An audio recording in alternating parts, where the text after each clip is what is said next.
This is an interesting story about Enugu-Ezike. Enugu-Ezike people, when,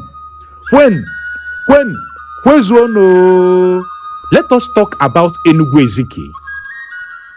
Enugu-Ezike, reputed as the largest single community in Black Africa, it is located in Enugu-Ezike, local government area of Enugu State of Nigeria.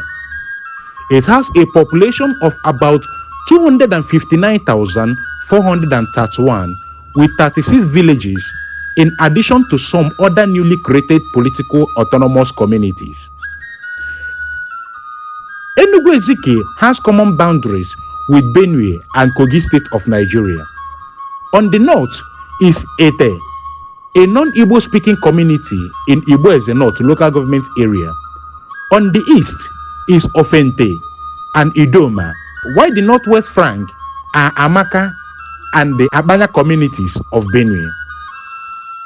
To the southwest is Ibagwa, while the southwest is Alago, Onadu and Ichi. To the southeast of Enugu-Ezike are Ubolafo, Ihaka and Ovuko. Enugu-Ezike is renowned for her palm wine, practice of traditional medicine, and African traditional religion. As to the origin of Enugu-Ezike, various writers and researchers have come up with varied opinion about that. However, the one that appealed to me most has it that Enugu-Ezike originated from Benin Kingdom in the present Edo State of Nigeria. He was the son of Oba of Benin and heir apparent to the throne. Ejege Oba, as he was called, though a skillful hunter, lived a wayward life, and that antagonized him with his father, the Oba of Benin, who plotted to sell him off to slavery. His mother, the queen, got hint of that plan, and as a result, Ejege Oba eloped and migrated to Onitsha through Asaba. From there, he moved to Aguleri and further to Ebenebe and settled at Enugu-Ezike at Enugu, all in Anambra State of Nigeria. From Enugu, he moved through the Anambra rivers to Egabada and then to Eda, both in Kogi State. While at Eda, he stayed with King of Eda, known as the Ata. As a hunter, he shot an elephant and followed the wounded animal to Odoru and Obekete, both in Kogi State, and continued the pursuit up to Ibagwani and moved in search to Ikoyi Grove, and finally to Ugweke Hill at Amube, where the animal was spotted dead. He then settled at Amube Hill, which was referred to Enugu-Ezike. He named the place as Ufu. Ezike Oba married wives, but two of them gave birth to 4 sons that make up Enugu-Ezike. The 2 wives were Aigwa, who bore him the first son, Ezodo, and third son, Esodo. Esobwe gave birth to the second son, Otodo, and the fourth and the last born, Ozi.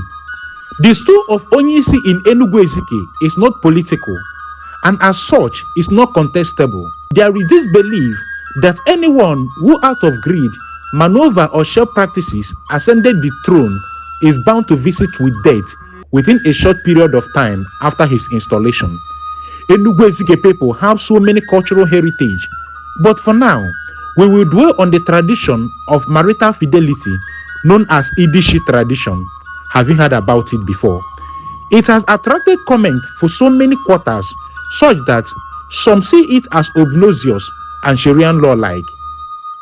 Ndishi is a spiritual being seen only by those who violated the tradition of marital fidelity. The tradition is as old as Enugu-Ezike, instituted by Ezike Oba himself before he died. The tradition is binding on every child of Enugu-Ezike. It revolves around having extramarital affairs with another man's wife, or even an obvious intention to do so through kissing or having your hand across the waist of another man's wife, which is seen as synonymous with sex. Once a lady's bride price is paid, she cannot for any reason have an affair with another man's other than her wife. A widow is forbidden to have an affair while inside her late husband's house, or risk the death of her first son.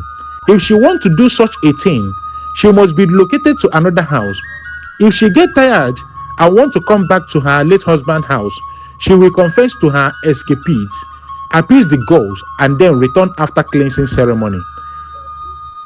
An Enugu-Ezike man is forbidden to have a sexual relationship with another man's wife. Such acts attract the wrath of Ndishi and are highly punishable. A married woman is forbidden to make a monetary donation or contribution to her family or any other person without the knowledge of her husband, or risk being arrested by Ndishi. A married woman, while taking her bath, cannot answer a call from another man except her husband. It is against Ndishi to knock on the door of a married woman when she is alone in the room or house. The goals are appeals to avert death, madness, delayed labor, pulled out of person's tongue, or stiffening of the neck. The process being with an open confession of the man or woman, standing all parties to the crime, as well as the number of times involved. Handful of sand is raised and thrown into the thin air to show they are accountable. After the confession, rituals are performed with goat, yam, kola nut, and palm wine to appease the gods. The women forfeit to the Onyishi the clothes, including the inner wears which she wore on the day she committed the act. It must be pointed out that Ndishi will kill the man instead of the wife if a man discovered the infidelity in his wife and kept quiet, sleeps with her, or eats her food. Men, when they suspect their wives, will be enchanting Ndeshi Nso to plead their innocence and ignorance to Ndeshi and equally seek his protection. A man whose wife was caught by Ndeshi's spirit stays away when the wife is making her confession. The news is normally relayed to him through his sisters.